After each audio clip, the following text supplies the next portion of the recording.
আসসালামু আলাইকুম সুইশিতার আজকের সেলাই পর্বে সবাইকে ওয়েলকাম জানাচ্ছি। আজকে 5 বছর মেয়ের জন্য একটি প্যান্ট তৈরি করে দেখাবো। ঘরে পড়ে থাকা যে কোনো টুকরো কাপড় দিয়ে এভাবে প্যান্ট তৈরি করা শিখে নিতে পারেন।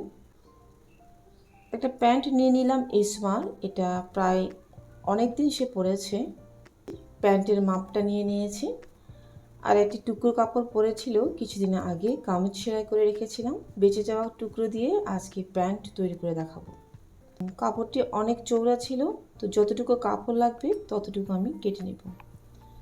প্যান্টের লম্বা নিয়ে নিয়েছি 13 ইঞ্চি।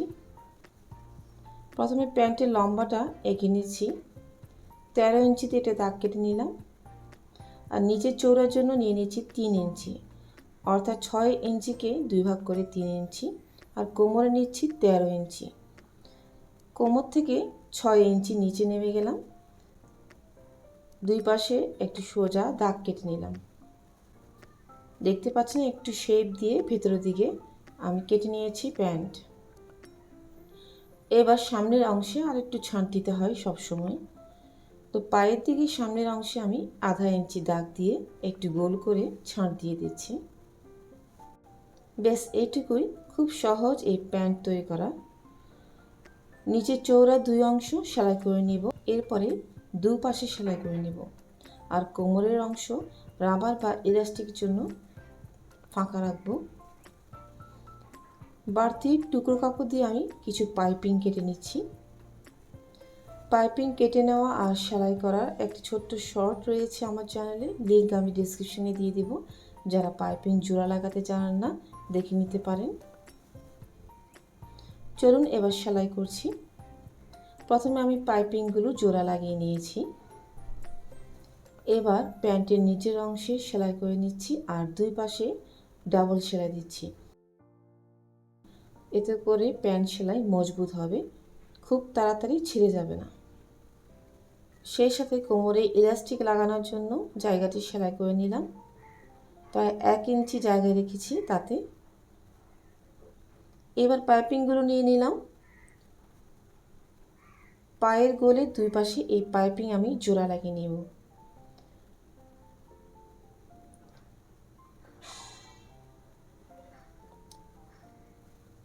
দেখতে পাচ্ছেন পাইপিং আমি উপরে রেখেছি আর নিচে প্যান্টের কাপড়টা রেখেছি। আর সব সময় প্যান্টের কাপড় নর্মাল রাখবেন আর পাইপিংটা ভালোভাবে টেনে সেলাই করবেন। হালকা একটু টেনে সেলাই করলেই ভালো।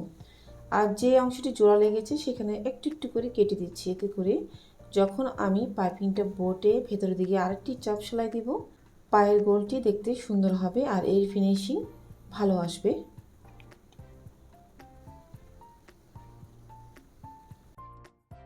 দেখতে পাচ্ছেন কত সুন্দরভাবে পাইপিং দিয়ে পায়ের 2 গোলের উপরে আমি জোড়া লাগিয়ে নিলাম।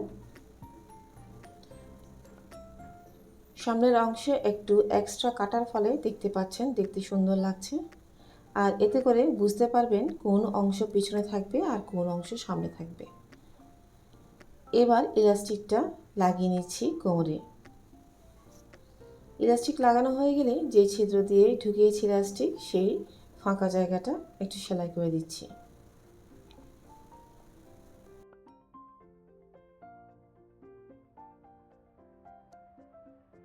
ব্যাস দেখুন কত সুন্দরভাবে ঘরে পড়ে থাকা টুকরো কাপড় দিয়ে আমি প্যান্ট সেলাই করে ফেললাম ইসমার জন্য। যেহেতু এখন প্রচণ্ড গরম পড়ছে আর পাতলা পাতলা প্যান্ট পরলে কিন্তু অনেক আরাম লাগে। ইদানিং স্কুলেও যাচ্ছে সে নর্মাল সুতির কাপড় পরে, সেই সাথে এইভাবে সুতির প্যান্ট সেলাই করে স্কুল গেলে বাচ্চা আরাম পায়। এই প্যান্ট কাটিং নিয়ে আমার আরেকটি ভিডিও রয়েছে, সেটা 6 মাসের বাচ্চার প্যান্ট কাটিং আর সেলাই। লিঙ্ক আমি ডেসক্রিপশনে দিয়ে দিব, আপনারা দেখে নিতে পারেন। আর সেই সাথে আমার চ্যানেলটিকে সাবস্ক্রাইব করে দেখে নিতে পারেন আরও অনেক অনেক ভিডিও, যা কিছু না কিছু আপনাদের কাজে আসবে। ভালো থাকবেন সবাই। আজ এই পর্যন্ত। ইনশাল্লাহ নতুন কোনো ভিডিও নিয়ে খুব তাড়াতাড়ি আবার ফিরে আসবো। আল্লাহ হাফেজ।